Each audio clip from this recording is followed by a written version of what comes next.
Thanks for join Global Tutorial Bernard Simamora, SSI, SIP, SH, MH, MM. Subscribe, like, and share. Selamat mengikuti. Tutorial Kepemimpinan. Topik ke-13 dari 50 topik. Kepemimpinan karismatik, bagian ketiga. Teori penularan sosial tentang karisma. Teori-teori tentang kepemimpinan karismatik sebagaimana telah diuraikan sebelumnya, pada umumnya berfokus pada pengaruh langsung pemimpin terhadap sikap dan perilaku para pengikut. Terjadinya reaksi para pengikut seperti keterlibatan emosional dan identifikasi dengan pemimpin merupakan tanggapan terhadap perilaku yang tidak tradisional. Hal-hal yang eksepsional, dan pesan inspirasional yang dikomunikasikan oleh pemimpin tersebut.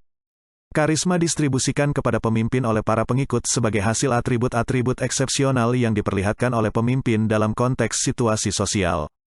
Menurut McKindle, teori-teori tersebut tidak menjelaskan mengapa tanggapan-tanggapan karismatik juga terjadi pada banyak orang yang tidak berinteraksi secara tatap muka dengan pemimpin tersebut.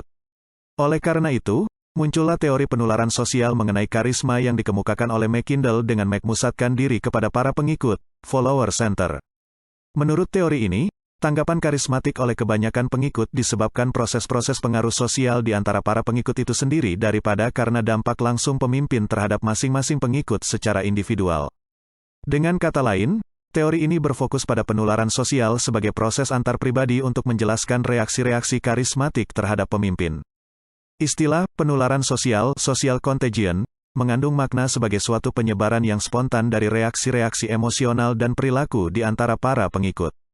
Dalam kaitan ini, para pengikut diasumsikan mempunyai tendensi yang laten untuk berperilaku dengan suatu cara tertentu sebagai tanggapan misalnya, terhadap ketegangan dan frustrasi. Tendensi-tendensi tersebut biasanya dihambat oleh norma-norma sosial. Namun, bila orang melihat orang lain berperilaku seperti itu secara terbuka maka akan meniru perilaku tersebut. Contoh, ketika terjadi kekacauan atau situasi panik, bila seseorang mulai memperlihatkan perilaku yang mengekspresikan emosi, misalnya dengan cara menyerang orang secara fisik, merampok, dan membakar toko, maka orang lain yang mengamati perilaku tersebut merasa tidak dihambat oleh norma-norma sosial dan kemungkinan akan meniru perilaku tersebut. Reaksi seperti ini akan menyebar kepada orang lain dan terbangkitkan dengan sendirinya. Selanjutnya, melalui proses mutual reinforcement, perilaku tersebut dapat meningkat sampai kepada tingkatan yang luar biasa dan orang-orang akan melakukan sesuatu secara kolektif. Menurut McKindle, banyak orang memiliki identitas sosial yang heroik dalam konsep diri sendiri. Maksudnya adalah bahwa orang-orang tersebut mempunyai kesan yang positif terhadap diri mereka sendiri. Tidak heran, jika mereka bersedia berkorban. Bila identitas sosial seseorang terhambat oleh identitas sosial lain yang lebih menonjol, maka kehadiran seorang pemimpin yang sanggup mengaktifkan identitas sosial yang heroik sangat diharapkan. Identitas sosial yang heroik paling mungkin diaktifkan dalam kondisi krisis sosial yang dalam krisis ini, rasa harga diri atau kelangsungan hidup orang terancam. Lebih lanjut McKindle mengatakan bahwa proses penularan sosial biasanya melalui suatu tahapan peristiwa yang khas, dimulai dari beberapa anggota kelompok atau organisasi yang merasa tidak pasti, insecure, merasa terpinggirkan oleh identitas sosial yang kuat dalam kelompok atau organisasi itu. Dalam kondisi seperti ini, sangat dimungkinkan kemunculan seorang pemimpin yang sanggup mengaktifkan perilaku heroik dan sanggup mengartikulasikan suatu ideologi yang menarik. Para pengikut akan meniru perilaku non-tradisional dari pemimpin tersebut dan melakukan hal-hal yang menyimbolkan keterikatan pada tujuan yang baru, seperti memakai baju atau lencana khusus, memiliki sumpah atau slogan tertentu. Para anggota kelompok atau organisasi lainnya pada awalnya memandang bahwa perilaku tersebut sebagai sesuatu yang aneh dan tidak cocok. Namun, setelah hambatan-hambatan dari orang lain terlepas, proses penularan sosial tersebut mulai menyebar di seluruh kelompok atau organisasi. Atribusi karisma kepada pemimpin terjadi sebagai bagian dari proses kognitif untuk menjelaskan dan merasionalkan perubahan perilaku para pengikut. Kebutuhan merasionalkan perubahan perilaku dapat menjadi kuat bila penularan sosial menghasilkan perilaku yang tidak konsisten dengan identitas sosial yang berlaku dan mendukung keyakinan para pengikut.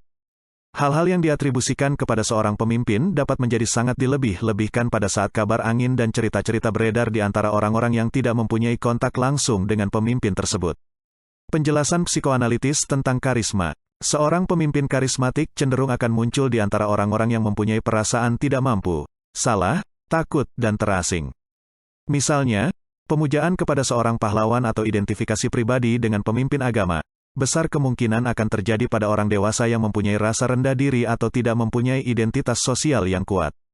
Menurut salah satu penjelasan psikoanalitis, para pengikut yang mengalami rasa takut, rasa bersalah atau terasing dapat mengalami suatu guncangan perasaan yang hebat. Kondisi para pengikut yang demikian cenderung akan membenamkan identitasnya pada seorang pemimpin yang tampak seperti bukan manusia biasa, superhuman. Rutinisasi karisma. Karisma merupakan fenomena sementara, bila tergantung kepada identifikasi pribadi dengan seorang pemimpin yang dianggap luar biasa. Jika pemimpin tersebut pergi atau meninggal akan timbul suatu krisis suksesi. Banyak organisasi yang didirikan oleh seorang pemimpin karismatik gagal untuk hidup terus setelah pemimpin tersebut meninggal. Proses agar pengaruh dari seorang pemimpin karismatik berjalan terus meskipun pemimpin tersebut pergi atau meninggal disebut sebagai rutinisasi karisma. Menurut Braiman, 1992, ada beberapa pendekatan yang dapat digunakan oleh seorang pemimpin untuk merutinisasi karisma, namun sukar untuk dilaksanakan. Salah satu pendekatan yang dapat digunakan adalah dengan mentransfer karisma kepada seorang pengganti yang telah ditunjuk melalui ritual-ritual dan seremoni-seremoni tertentu. Namun, sukar untuk menemukan seorang pengganti yang mempunyai karisma yang sama. Pendekatan lainnya adalah dengan menciptakan struktur administratif yang akan terus melaksanakan visi pemimpin karismatik sebelumnya melalui kekuasaan legal rasional. Namun, seorang pemimpin seperti itu berisiko akan kehilangan kesan bahwa ia luar biasa.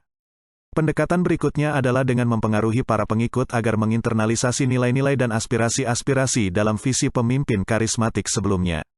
Namun, pemimpin tidak dapat melakukan hal ini karena menggantungkan diri kepada identifikasi pribadi dan position power untuk mempertahankan ketergantungan dari para pengikut. Pendekatan lainnya adalah dengan memasukkan visi pemimpin karismatik sebelumnya dalam budaya organisasi baik dalam tradisi lisan maupun tertulis. Namun, budaya organisasi bukanlah sesuatu yang dapat dimanipulasi oleh seorang pemimpin. Gagasan-gagasan dari seorang pemimpin untuk melakukan sesuatu tidak akan menjadi bagian keyakinan bersama dari para pengikutnya, kecuali bila perubahan-perubahan yang diperkenalkan oleh pemimpin tersebut ternyata berhasil dan tidak berubah pada saat terjadinya pergantian pemimpin. Dampak kepemimpinan karismatik. Karisma adalah sebuah fenomena kompleks dan jarang terjadi serta sukar untuk dimanipulasi. Karisma merupakan sebuah fenomena transisi karena perubahan-perubahan yang dilakukan oleh seorang pemimpin karismatik tidak akan berlangsung terus. Braiman, 1992, Skene, 1992, Tris dan Beyer, 1993, mengingatkan bahwa kepemimpinan karismatik berisiko dan pemimpin karismatik tidak selalu diinginkan untuk menduduki posisi-posisi penting dalam organisasi baik di sektor publik maupun sektor swasta. Alasannya adalah sulit untuk memprediksi hasil bila seorang pemimpin terlalu banyak diberi kekuasaan untuk suatu harapan yang seringkali tidak rasional. Lebih lanjut, Conger, 1990, mengidentifikasi beberapa dampak yang akan muncul dalam organisasi yang dipimpin oleh seorang pemimpin karismatik.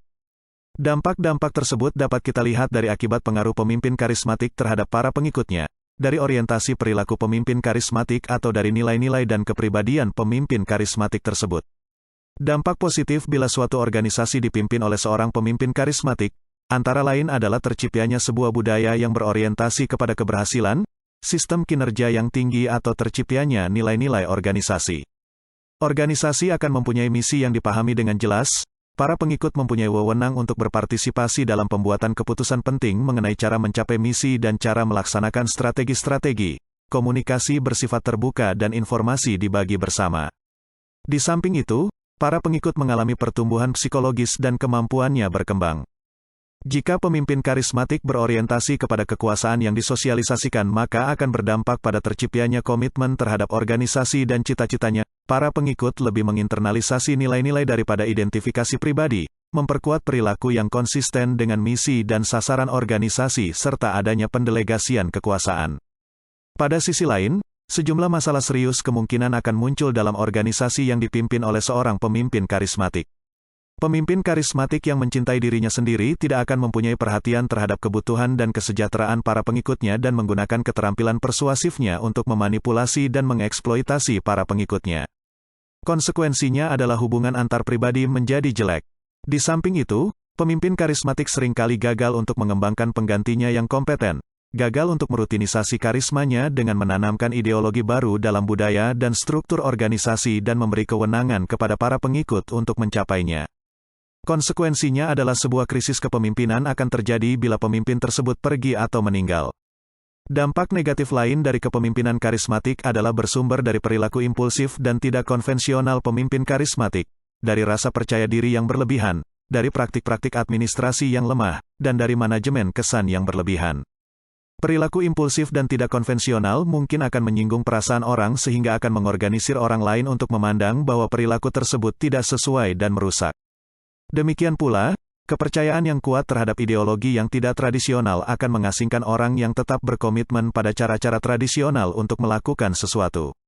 Optimisme dan rasa percaya diri yang berlebihan dalam mempengaruhi para pengikut untuk mendukung visi pemimpin tersebut dapat mengakibatkan kegagalan untuk mengakui kekurangan yang terdapat pada visi tersebut. Sementara itu, pemimpin karismatik cenderung berfokus pada gambaran yang besar dan mengesampingkan rincian penting kegiatan sehari-hari sehingga tidak ada waktu untuk membimbing mengimplementasikan visi. Akibatnya para pengikut kesulitan dalam mengimplementasikan visi tersebut. Pada umumnya, pemimpin karismatik akan menciptakan kesan bahwa ia luar biasa dan esensial bagi organisasi. Namun jika berlebihan akan berdampak negatif yaitu tidak mengakui kontribusi penting orang lain. Jika pemimpin karismatik berorientasi kepada kekuasaan yang dipersonalisasi maka akan mengakibatkan para pengikut lemah dan tergantung kepadanya. Kewenangan untuk membuat keputusan akan disentralisasi, imbalan, dan hukuman akan digunakan untuk mempertahankan kesan bahwa ia tidak membuat kesalahan atau untuk membesar-besarkan ancaman eksternal terhadap organisasi. Jika kepemimpinan karismatik melakukan perubahan secara radikal dalam strategi dan budaya suatu organisasi yang mungkin tidak diperlukan atau tidak cocok dengan organisasi tersebut, kemungkinan organisasi akan terkoyak-koyak oleh konflik yang merusak. Perubahan-perubahan dalam organisasi yang dapat menghasilkan perbaikan-perbaikan dalam kinerja dimungkinkan, tanpa kehadiran seorang pemimpin karismatik. Perubahan-perubahan dalam organisasi dapat pula berhasil karena kepemimpinan transformasional, sebagaimana akan Anda pelajari dalam kegiatan belajar selanjutnya. Itulah materi topik ke-13 tutorial kepemimpinan. Channel ini akan sangat membantu masyarakat umum dan para mahasiswa yang sedang atau ingin kuliah di perguruan tinggi manapun di Indonesia. Ratusan video tutorial S1 Ilmu Hukum, S1 Ilmu Pemerintahan, S1 Ilmu Komunikasi, S1 Ilmu Manajemen, S1 Ilmu Administrasi dan lainnya disajikan. Video tutorial dituturkan dan disubtitelkan agar dapat ditonton, dibaca sambil didengarkan. Jangan khawatir jika tidak langsung paham. Untuk pemahaman yang lebih baik, putar dan dengarkan video tutorial berulang-ulang. Subscribe dan like, agar Anda mendapatkan update tutorial lainnya. Bagikan juga link video ini, agar teman lain juga mendapatkan manfaat channel ini.